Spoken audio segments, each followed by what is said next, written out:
Buenas tardes, querida iglesia. Nuevamente por aquí para compartirles un poco de la palabra de nuestro Señor Jesucristo. Sean todos bienvenidos y espero que esta pequeña reflexión que les traigo sea de bendición como lo fue para mí. Padre amado y bondadoso Dios, te entregamos este tiempo y permítanos que todo lo que se hable y que se diga sea conforme a tu palabra y que seas tú tomando el control total y absoluto de este tiempo. Que sea de bendición para mis hermanos de la misma forma que fue para mí cuando pude entender lo importante que es aprender lo que tú nos dejaste en tu palabra. Te lo pedimos en el nombre del Señor Jesucristo. Amén. Amén. Todos necesitamos en nuestra vida diaria, en nuestra oración, de un sendero que podamos caminar, que podamos continuar para estar en comunión con Dios. Cuando entendí esto, mi vida de oración cambió. De 3 minutos que podía orar, pasó a tener un tiempo de oración continuo y constante con nuestro Dios.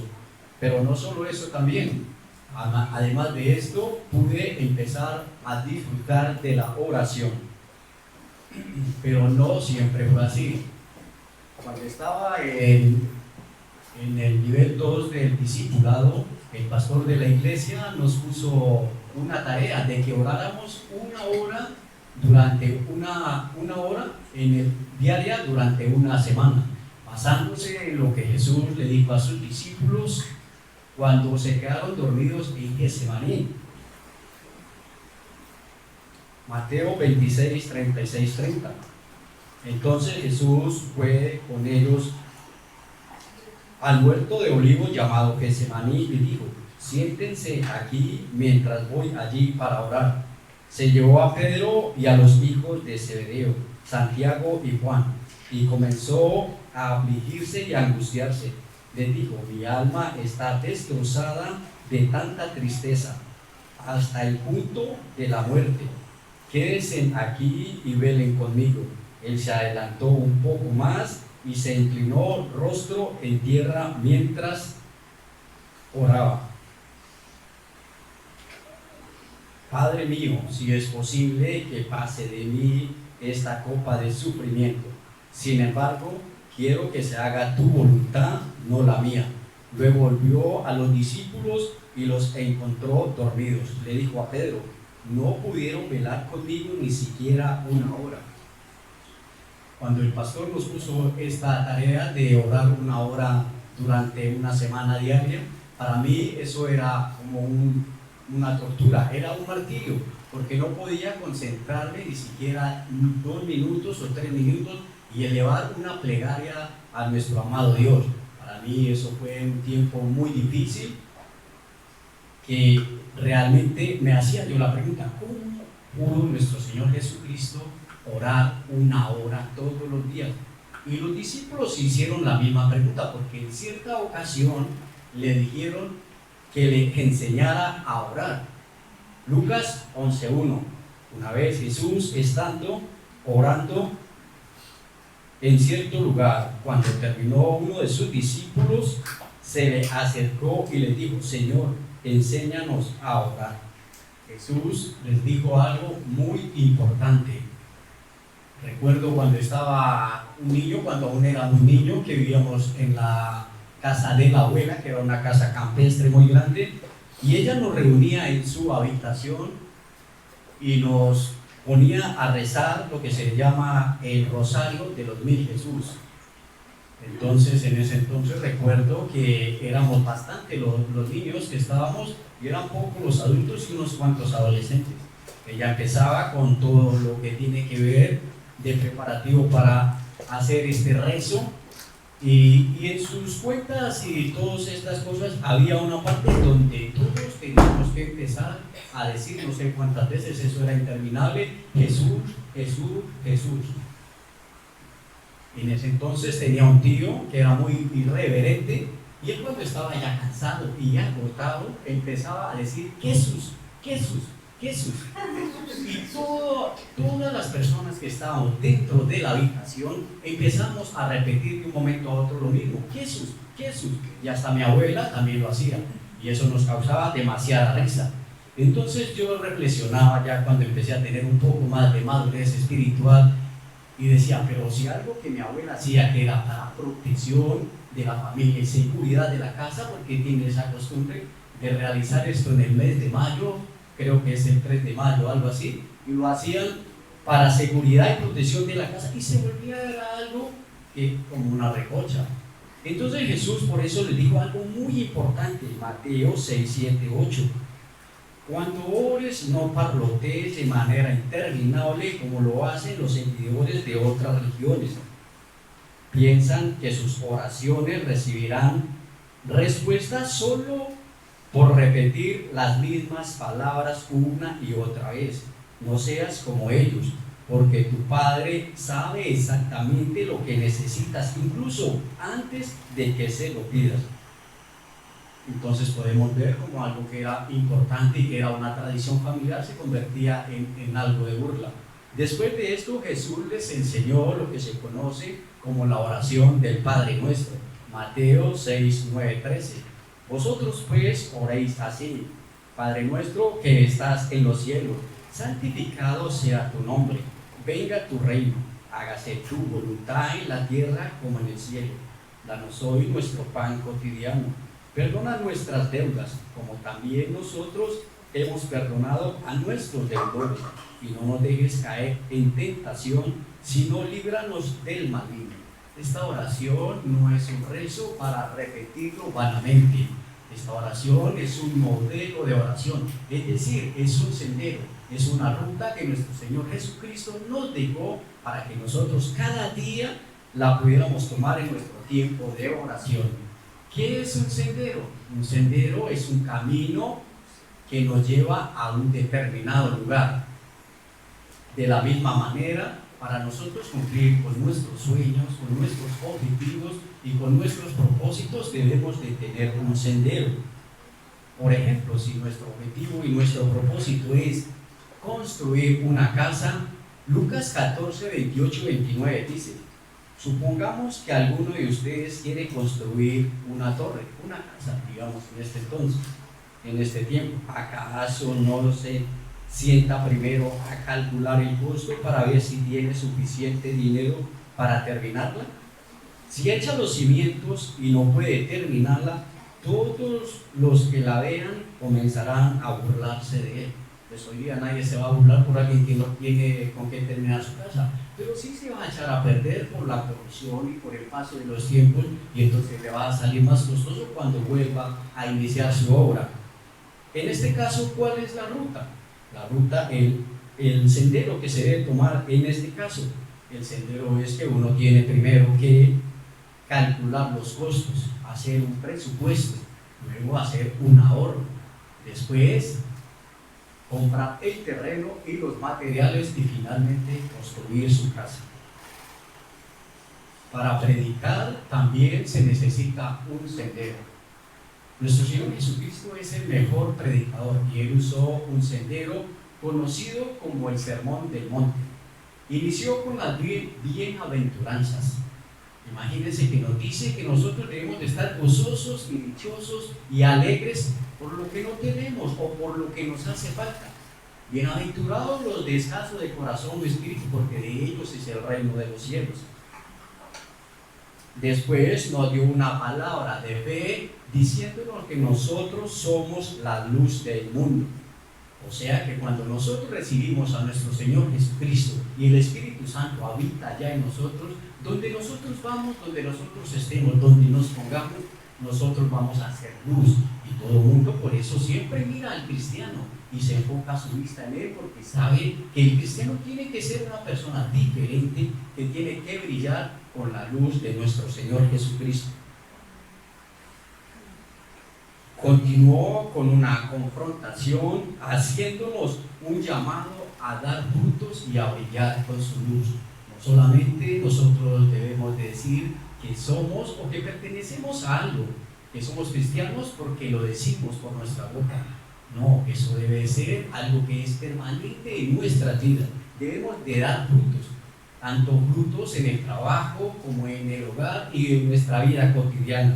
Nosotros debemos de ser esas personas que los demás nos vean como el ejemplo a seguir y que ellos digan, yo quiero de lo mismo que ellos tienen.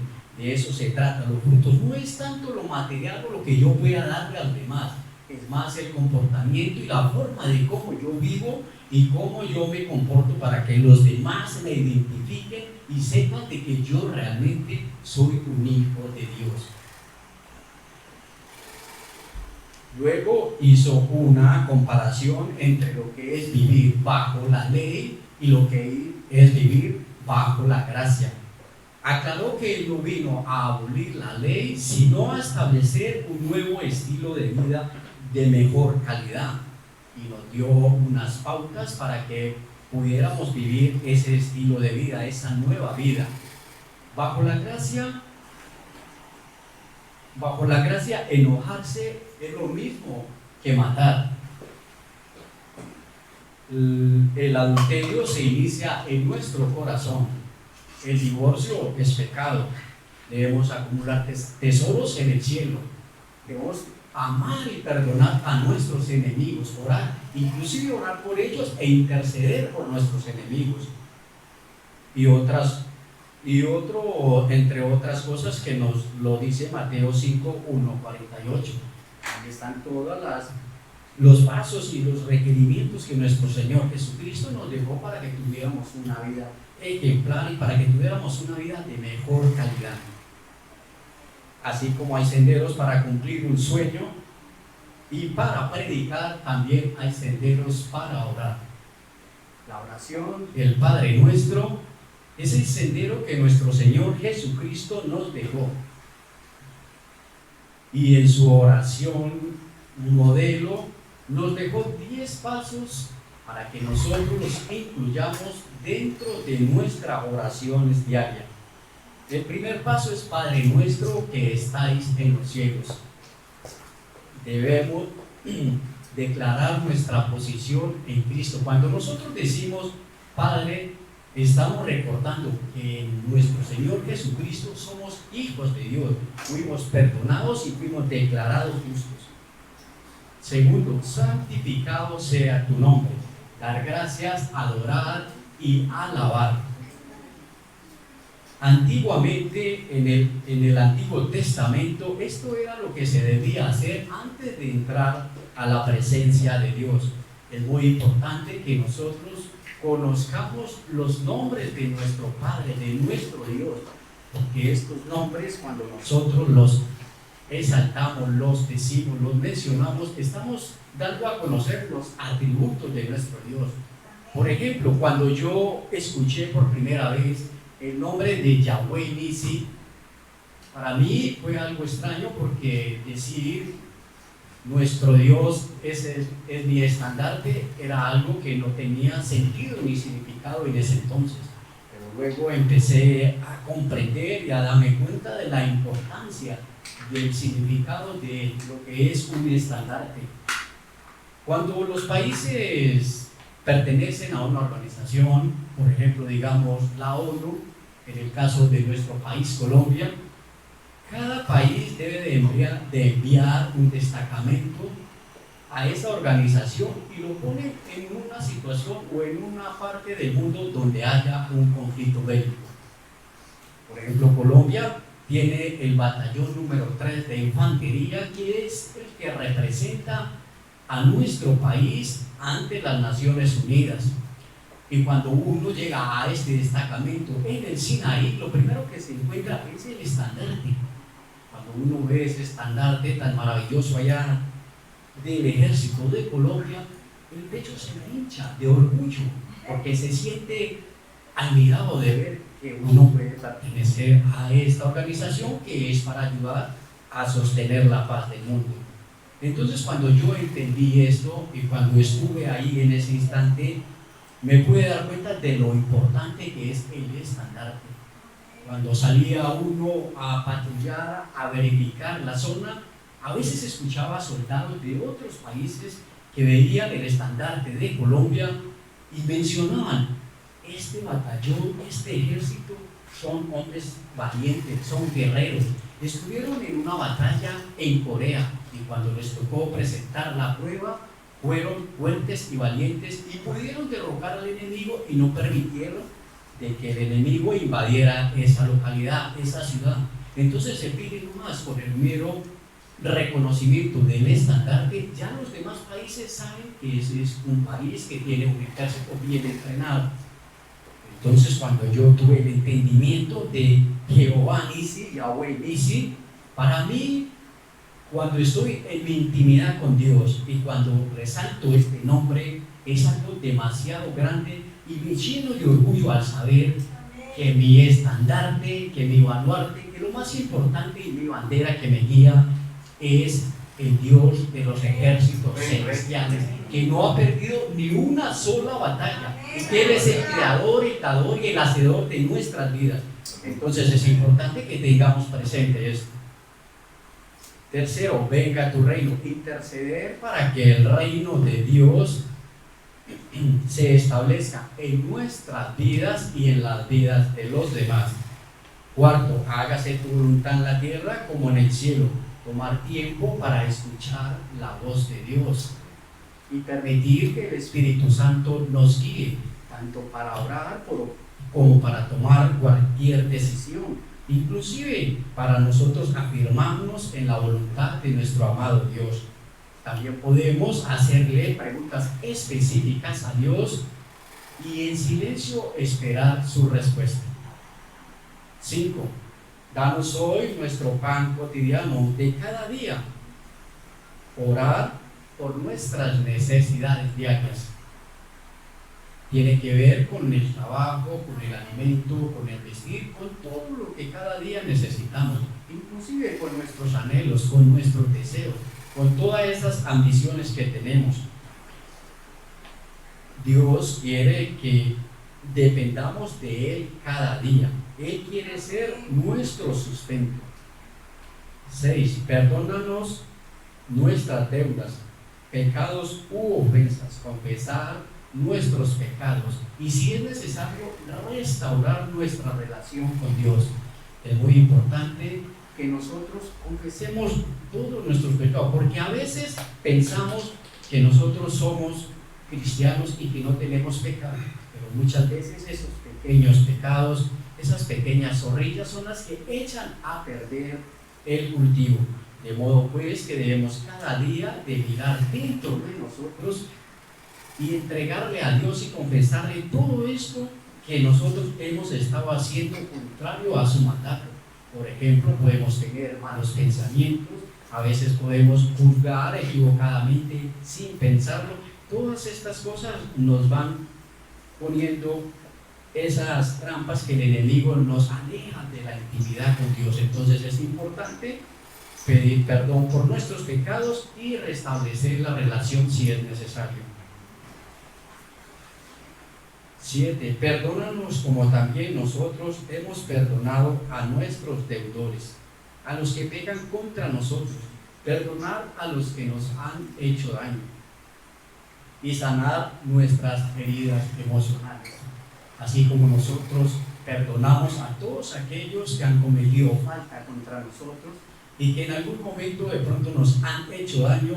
También nosotros debemos de perdonarnos a nosotros mismos, porque si nosotros no hacemos este ejercicio de perdonarnos y de sanarnos, estos problemas, estas dificultades nos van cargando emocionalmente y puede en algún momento aparecer lo que se llama una raíz de amargura. Entonces es importante tener cuidado con todo esto, que tanto así como yo perdone a los que me han ofendido, también debo de perdonarme a mí mismo, porque a veces pensamos que nosotros hemos perdonado y que la vida hubiese sido mejor porque nosotros fuimos los que tuvimos el error y no nos perdonamos, y siempre vamos a cargar con esa culpa de que por nuestro mal comportamiento o por nuestra forma incorrecta de actuar nos hemos equivocado y hemos perdido de pronto algo. 8. No nos dejes caer en tentación. disponer nuestras vidas para que Dios nos confronte. Nuestro corazón es engañoso, no lo podemos conocer totalmente, por eso debemos pedir a nuestro Señor quien nos conoce nuestras áreas más débiles para que nos ayude a mantenernos firmes. Es muy importante que nosotros podamos tener esa capacidad de decirle a Dios que nos confronte y que nos ayude a que no caigamos en la tentación, porque pensamos que en nuestra propia fuerza, en nuestra capacidad humana podemos lograrlo, pero todo es con la ayuda de nuestro Señor Jesucristo, quien tiene el poder sobre todo. 9. Líbranos del maligno. Pedir protección de Dios siempre y en todo momento. Y también hacer guerra espiritual. A veces nosotros, cuando no tenemos el entendimiento, nos da miedo hacer guerra y confrontar al enemigo. Pero nosotros debemos de tener esa identidad firme de que es en el nombre de nuestro Señor Jesucristo que hay poder. Porque yo no soy más que un perro muerto y no tengo nada de poder en absoluto. Es nuestro Señor Jesucristo. Teniendo esa claridad, podemos enfrentar al enemigo. Podemos ya decirle, ya no más pensamientos en contra de la voluntad de Dios. Ya no soy esa persona tímida que no puede levantar su voz para alabar, para alegrar y para engrandecer mi Señor. Ya nada más de todas estas cosas que tú me dices porque eres mentiroso. Todo esto lo puedo en el nombre de nuestro Señor Jesucristo y en su sangre preciosa que tiene poder.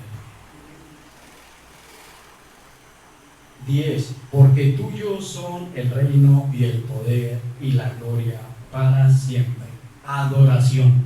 Asimismo, como iniciamos nuestro tiempo adorándole, exaltándole, glorificándole, de igual forma debemos terminar adorándole, porque es muy importante que terminándole dándole gracias por todo, porque nosotros estamos aquí, es porque Él lo ha permitido, y siempre debemos de recordar eso, que debemos de terminar adorándole igual como lo empezamos. De modo pues, amada iglesia, que pongámonos en pie y adoremos a nuestro Señor y a nuestro Creador. Padre nuestro que estáis en el cielo, santificado sea tu nombre, mi amado, porque tuyo es el poder y la gloria. Tu nombre es grande, maravilloso y poderoso. Tú eres Jehová de los ejércitos celestiales. Tú eres mi proveedor, porque tú eres Yahweh Jireh. Tú eres todo en mi vida. Tú eres el principio y el final, el alfa y el omega. Tú tienes control y poder absoluto sobre todo. Tú eres mi pastor, tú eres Yahweh Ra, quien me pastorea, quien me guía. No tengo miedo ni temor de nada, porque tú eres quien pelea mis batallas. Tú eres Yahweh Sabaoth, el comandante de los ejércitos celestiales, y es tú quien hace esa batalla, Señor. Eres tú mi guía, mi fortaleza, porque esta batalla no es en carne ni sangre, sino en huestes poderosas que tú tienes el control y el poder. Gracias, mi Señor, por permitirme cada día conocerte más, conocerte como mi Yahweh Shalom, porque tú eres mi paz. Eres todo, mi Señor, y tú me das la paz y la tranquilidad que necesito. Gracias, mi amado y maravilloso Dios, porque tú eres Emmanuel con nosotros. Tú estás acá entre nosotros. Tú eres Yahweh Chama. Tu presencia está aquí y te sentimos. Y por eso estamos aquí y exaltamos tu santo y maravilloso nombre. Gracias, mi Señor, por todo lo que haces por nosotros cada día. Gracias, amado y maravilloso Dios, te lo agradecemos en el poderoso nombre de nuestro Señor Jesucristo. Amén. Amén.